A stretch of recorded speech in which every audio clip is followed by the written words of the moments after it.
ನಮ್ಮ ಜೊತೆ ಶಾಸಕರಾದಂತ ಬೈರತಿ ಬಸವರಾಜ್ ಅವರಿದ್ದಾರೆ, ಅವ್ರನ್ನ ಮಾತಾಡ್ಸೋಣ. ಸರ್, ಇವತ್ತಿನ ಹೋರಾಟ ರಾಜಭವನಕ್ಕೆ ಚಲೋ, ಸೊ ಇದೆಲ್ಲವೂ ನೋಡಿದ್ರೆ ರಾಜಭವನ ಮಾತ್ರ ಸೀಮಿತ ಅಲ್ಲ, ಇಡೀ ರಾಜ್ಯಾದ್ಯಂತ ಈ ಹೋರಾಟವನ್ನ ನಾವು ಮುಂದುವರಿಸ್ತೀವಿ. ಯಾಕಂದ್ರೆ ಇವತ್ತು ರಾಜ್ಯಸಭಾ ಚುನಾವಣೆ ವೇಳೆ ನಡೆದಂತ ಈ ಘಟನೆ ನಿಜವಾಗ ಕೂಡ ವಿಧಾನಸೌಧಕ್ಕೆ ಒಂದು ಕಪ್ಪು ಚುಕ್ಕೆ ಇದ್ದಾಗೆ.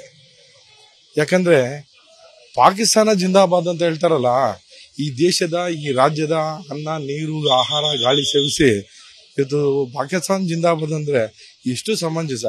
ಇಂಥವ್ರನ್ನ ಬಂಧಿಸೋಂತ ಶಕ್ತಿ ಕೂಡ ಸಿದ್ದರಾಮಯ್ಯವ್ರಿಗೂ ಇಲ್ಲ, ಗೃಹ ಸಚಿವರಾದ ಪರಮೇಶ್ವರ್ಗೂ ಇಲ್ಲ. ಇವನು ಬಂಧಿಸಿ ಇವನಿಗೆ ಒಂದು ತಕ್ಕ ಶಿಕ್ಷೆ ಕೊಟ್ಟಿದ್ರೆ ನಾವು ಅವ್ರಿಗೆ ಅಪ್ರಿಷಿಯೇಟ್ ಮಾಡ್ತಾ ಇದ್ವಿ. ಇವತ್ತು ಆ ರೀತಿಯಾದಂತ ನಡವಳಿಕೆಗಳೇ ಕಾಣಿಸ್ತಾ ಇಲ್ಲ.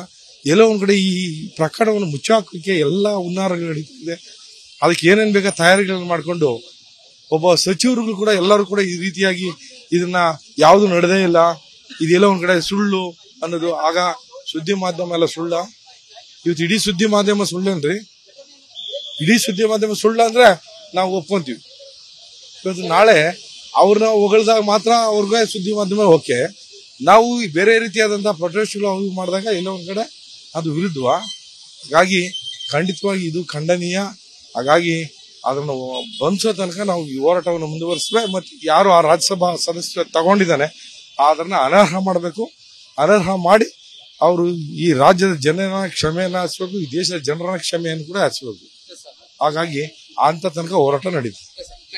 ಇವತ್ತು ಬಹುತೇಕ ಎಲ್ಲ ಬಿಜೆಪಿಯ ವಿಧಾನಸಭೆ ಮತ್ತು ವಿಧಾನ ಪರಿಷತ್ ಎಲ್ಲಾ ಶಾಸಕರುಗಳು ಕೂಡ ರಾಜಭವನಕ್ಕೆ ತೆರಳಿ ಒಂದು ಮನವಿಯನ್ನು ಕೂಡ ಮಾಡಲಿರ್ತಕ್ಕಂಥದ್ದು. ಸೊ ಇವತ್ತಿನ ಮನವಿಯನ್ನ ಕೊಡೋ ಮೂಲಕ ಸರ್ಕಾರವನ್ನು ವಜಾ ಮಾಡಬೇಕು ಅನ್ನುವಂತ ಆಗ್ರಹವನ್ನು ಕೂಡ ಮಾಡ್ತಾ ಇದ್ದಾರೆ. ಕ್ಯಾಂಪರ್ಸನ್ ಲೋಕೇಶ್ ಜೊತೆ ಚಂದ್ರಶೇಖರ್, ವಿಸ್ತಾರ ನ್ಯೂಸ್, ಬೆಂಗಳೂರು. ನಮ್ಮ ಜೊತೆ ಶಾಸಕರಾದಂತ ಬೈರತಿ ಬಸವರಾಜ್ ಅವರಿದ್ದಾರೆ, ಅವ್ರನ್ನ ಮಾತಾಡ್ಸೋಣ. ಸರ್, ಇವತ್ತಿನ ಹೋರಾಟ ರಾಜಭವನಕ್ಕೆ ಚಲೋ, ಸೊ ಇದೆಲ್ಲವೂ ನೋಡಿದ್ರೆ ರಾಜಭವನ ಮಾತ್ರ ಸೀಮಿತ ಅಲ್ಲ, ಇಡೀ ರಾಜ್ಯಾದ್ಯಂತ ಈ ಹೋರಾಟವನ್ನ ನಾವು ಮುಂದುವರಿಸ್ತೀವಿ.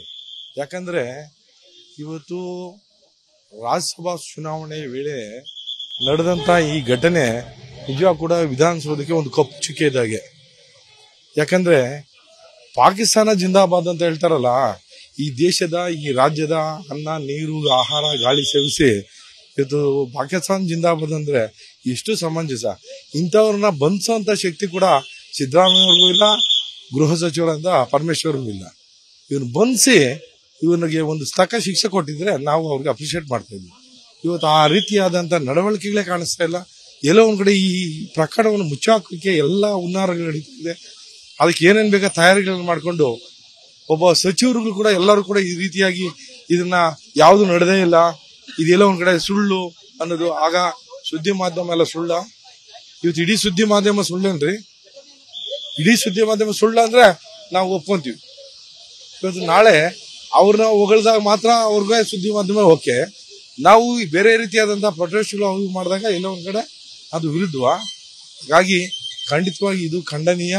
ಹಾಗಾಗಿ ಅದನ್ನು ಬಂಧಿಸೋ ತನಕ ನಾವು ಈ ಹೋರಾಟವನ್ನು ಮುಂದುವರಿಸಬೇಕು. ಮತ್ತೆ ಯಾರು ಆ ರಾಜ್ಯಸಭಾ ಸದಸ್ಯ ತಗೊಂಡಿದ್ದಾನೆ ಅದನ್ನ ಅನರ್ಹ ಮಾಡಬೇಕು. ಅನರ್ಹ ಮಾಡಿ ಅವರು ಈ ರಾಜ್ಯದ ಜನರ ಕ್ಷಮೆಯನ್ನ ಹಾರಿಸಬೇಕು, ಈ ದೇಶದ ಜನರ ಕ್ಷಮೆಯನ್ನು ಕೂಡ ಹಾರಿಸಬೇಕು. ಹಾಗಾಗಿ ಅಂತ ತನಕ ಹೋರಾಟ ನಡೀತದೆ. ಇವತ್ತು ಬಹುತೇಕ ಎಲ್ಲ ಬಿಜೆಪಿಯ ವಿಧಾನಸಭೆ ಮತ್ತು ವಿಧಾನ ಪರಿಷತ್ ಎಲ್ಲಾ ಶಾಸಕರುಗಳು ಕೂಡ ರಾಜಭವನಕ್ಕೆ ತೆರಳಿ ಒಂದು ಮನವಿಯನ್ನು ಕೂಡ ಮಾಡಲಿರ್ತಕ್ಕಂಥದ್ದು. ಸೊ ಇವತ್ತಿನ ಮನವಿಯನ್ನ ಕೊಡೋ ಮೂಲಕ ಸರ್ಕಾರವನ್ನು ವಜಾ ಮಾಡಬೇಕು ಅನ್ನುವಂತ ಆಗ್ರಹವನ್ನು ಕೂಡ ಮಾಡ್ತಾ ಇದ್ದಾರೆ. ಕ್ಯಾಂಪರ್ಸನ್ ಲೋಕೇಶ್ ಜೊತೆ ಚಂದ್ರಶೇಖರ್, ವಿಸ್ತಾರ ನ್ಯೂಸ್, ಬೆಂಗಳೂರು. ಅನುಕ್ಷಣದ ಸುದ್ದಿಗಳಿಗಾಗಿ ವಿಸ್ತಾರ ನ್ಯೂಸ್ ಯೂಟ್ಯೂಬ್ ಚಾನೆಲ್ ಸಬ್ಸ್ಕ್ರೈಬ್ ಮಾಡಿ. ಹೊಸ ಸುದ್ದಿಗಳ ನೋಟಿಫಿಕೇಶನ್ಗಾಗಿ ಬೆಲ್ ಐಕಾನ್ ಕ್ಲಿಕ್ ಮಾಡಿ. ಲೇಟೆಸ್ಟ್ ಅಪ್ಡೇಟ್ಸ್ಗಾಗಿ www.vistaranews.com ವೆಬ್ಸೈಟ್ಗೆ ವಿಸಿಟ್ ಮಾಡಿ. ಅಂಗೈಯಲ್ಲೇ ಜಗತ್ತಿನ ಸುದ್ದಿ ತಿಳಿಯಲು ವಿಸ್ತಾರ ನ್ಯೂಸ್ ಕನ್ನಡ ಆಪ್ ಡೌನ್ಲೋಡ್ ಮಾಡಿ.